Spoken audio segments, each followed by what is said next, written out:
اعوذ باللہ من الشیطان الرجیم بسم اللہ الرحمن الرحیم۔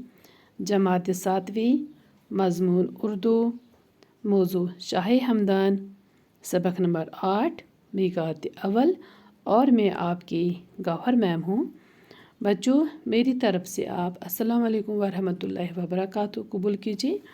چلیے اپنا موضوع شروع کرتے ہیں۔ شاہ ہمدان ہے ہمارے موضوع کا نام۔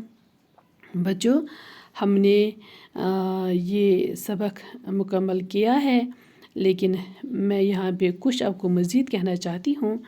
مزید کچھ میں نے اس میں سوالات لکھے ہیں، وہ میں آپ سے شیئر کرنا چاہتی ہوں۔ چلیے شروع کریں گے۔ یہ میں نے لکھا ہے کہ اوراد فتحیہ کی کیا اہمیت ہے اور اس کی افادیت کیا ہے، اور اوراد فتحیہ کس کو کہتے ہیں۔ ٹھیک ہے، چلیے بچوں۔ اوراد فتحیہ بچوں قرآن پاک کی جامع آیات اور دعاؤں کا ایک ایسا مجموعہ ہے جو شاہ ہمدان رحمۃ اللہ علیہ نے مساجد میں نماز فجر کے بعد اجتماعی ذکر کے لیے مرتب فرمایا تھا۔ اس میں ذکر اللہ ایک خاص ترتیب سے کیا جاتا ہے اور یہ سراسر توحید پر مبنی ہے۔ یہ مسلمانوں کے لیے انمول وظیفہ ہے جو صدیوں سے مساجد میں نماز فجر کے بعد نماز اشراق تک بلند آواز میں ورد کیا جاتا ہے، یعنی پڑھا جاتا ہے۔ بچوں، اوراد فتحیہ کیا ہے، اس کی اہمیت اور افادیت کیا ہے، ٹھیک ہے، آج میں آپ کو یہ بتاؤں گی۔ اوراد فتحیہ بچوں یہ شاہ ہمدان نے مرتب فرمایا ہے۔ شاہ ہمدان رحمۃ اللہ علیہ نے قرآن پاک سے کچھ خاص آیتیں اور دعائیں نکالی ہے، پھر ان کو ترتیب دیا ہے، ان کو ایک ساتھ لکھا ہے، اور یہ اس طرح سے یہ آیات کا اور دعاؤں کا مجموعہ بن گیا ہے۔ تو پھر شاہ ہمدان نے نماز فجر کے بعد لوگوں کو یہ آیات اور یہ دعائیں اجتماعی طور پر پڑھنے کے لیے کہا ہے۔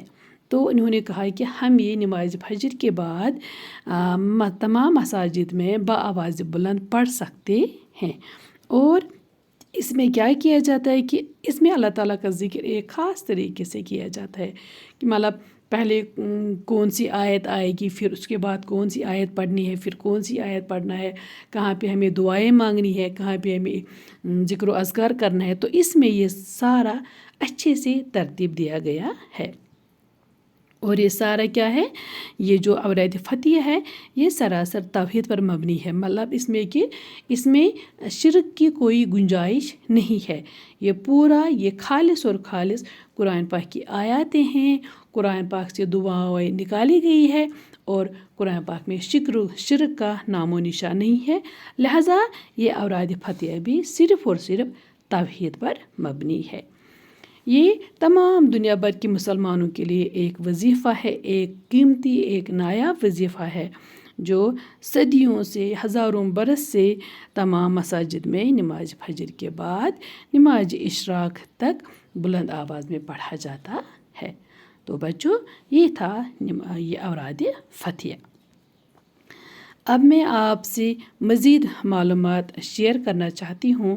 بچوں، کچھ باتیں ہیں جو میں آپ کو کہنا چاہتی ہوں۔ سب سے پہلی بات یہ ہے کہ جو میر سید علی ہمدانی رحمۃ اللہ علیہ ہے، وہ 3 بار کشمیر آئے۔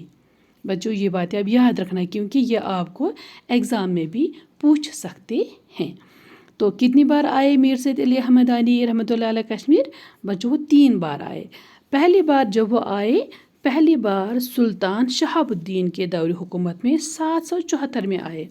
جب وہ آئے پہلی بار کشمیر، تو پہلی بار کشمیر کا بادشاہ کون تھا؟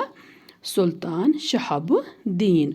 اور اس وقت کون سا سنہ تھا؟ اس وقت سنہ تھا 774 عیسوی، یعنی کہ 774 عیسوی۔ دوسری بات بچوں یہ ہے کہ جب شاہ ہمدان رحمۃ اللہ علیہ دوسری بار کشمیر آئے، تو اس وقت سنہ تھا 781 عیسوی، اور اس وقت بادشاہ کون تھے کشمیر کے؟ سلطان قطب الدین، یعنی کہ دوسری بار 781 عیسوی میں سلطان قطب الدین